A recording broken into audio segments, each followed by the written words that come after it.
Bonjour à tous et bienvenue dans SIC, la réaction de l'Église après l'attentat de vendredi, Sainte Marguerite Marie à la coque et les veillées pour les défunts du confinement, c'est tout de suite dans SIC. Après l'assassinat d'un professeur d'histoire vendredi, l'Église réagit en invitant au dialogue et à la prière. À Conflans-Sainte-Honorine, le curé de la paroisse a choisi d'ouvrir l'église de Saint-Maclou hier après-midi. Ceux qui le souhaitaient pouvaient venir se recueillir et rendre hommage à Samuel Paty, mort décapité. Je pense que c'est important de prier dans ces circonstances, de prier pour la victime, de prier aussi pour l'auteur des faits, de prier pour les professeurs, pour les enfants et les parents d'élèves. C'est vraiment une situation qui est terrible pour eux, une situation qui doit être extrêmement difficile à vivre. Et donc prier pour ça, pour qu'ils trouvent aussi un soutien dans ces situations qui sont innommables et tellement tristes. Le père Arnaud Gauthier a créé un espace de parole au sein du collège où enseignait Samuel Paty, destiné aux élèves membres de la pastorale et leurs camarades, mais aussi aux enseignants. Dans un communiqué, l'évêque de Versailles a invité à suivre l'appel à la fraternité lancé par le pape François dans sa récente encyclique pour répondre à ce drame. Il a aussi insisté sur l'importance de l'éducation à la fraternité. C'est un week-end de fête qu'a connu le diocèse d'Autun.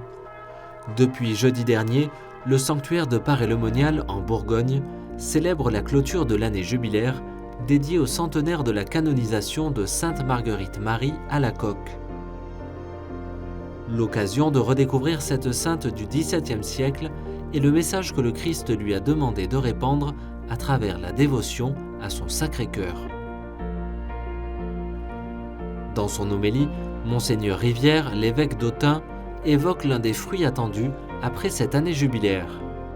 Que nous prions Dieu pour notre prochain autant que pour nous. Et là, nous sentons qu'une année jubilaire comme celle que nous avons vécue, ou les dimanches qui nous rassemblent ici, sont pour raviver la soif de la vraie prière.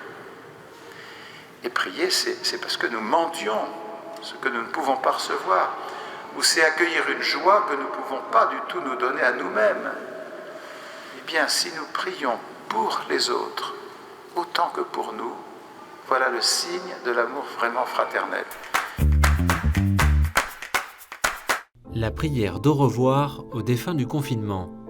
Pendant une semaine, le diocèse de Paris a proposé des veillées de prière pour les personnes décédées pendant le confinement et pour leurs proches qui n'ont pas pu faire leur deuil. 5 veillées ont été organisées dans différentes paroisses de Paris et les fidèles étaient invités à amener une photo du défunt pour le confier à Dieu. 5 registres avec les intentions de prière pour chaque défunt ont été amenés en procession lors de la messe de clôture samedi.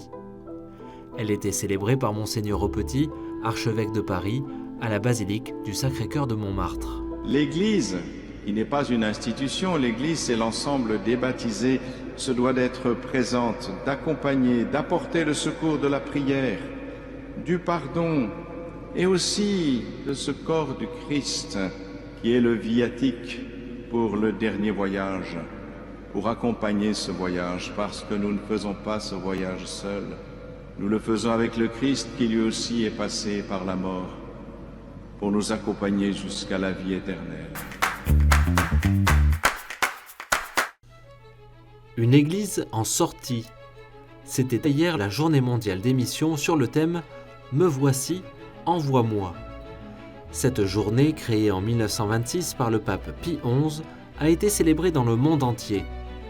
À cette occasion, le cardinal Luis Antonio Tagle, préfet de la Congrégation pour l'évangélisation des peuples, s'est exprimé sur le sens de la mission dans un message vidéo diffusé en anglais et en espagnol.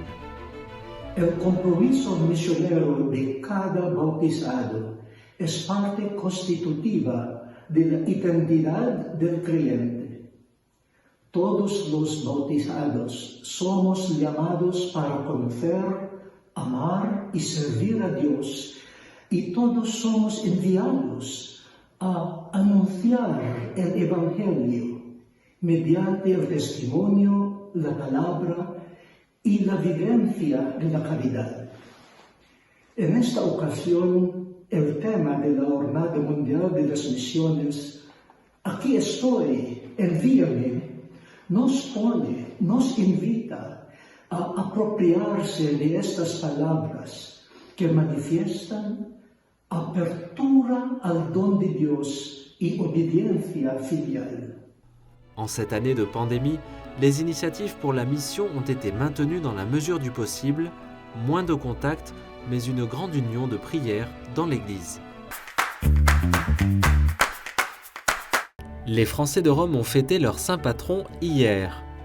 Si Saint-Louis est habituellement fêté le 25 août, la paroisse Saint-Louis des Français à Rome reporte sa célébration en début d'année pour y rassembler tous ses fidèles. Le cardinal Poupart, président émérite des conseils pontificaux de la culture et du dialogue interreligieux, était l'invité d'honneur du nouveau recteur, Monseigneur Laurent Breguet. Dans son homélie, il a cité la figure singulière et exemplaire du monarque français du XIIIe siècle et invité chaque baptisé à témoigner de sa foi en ces temps difficiles.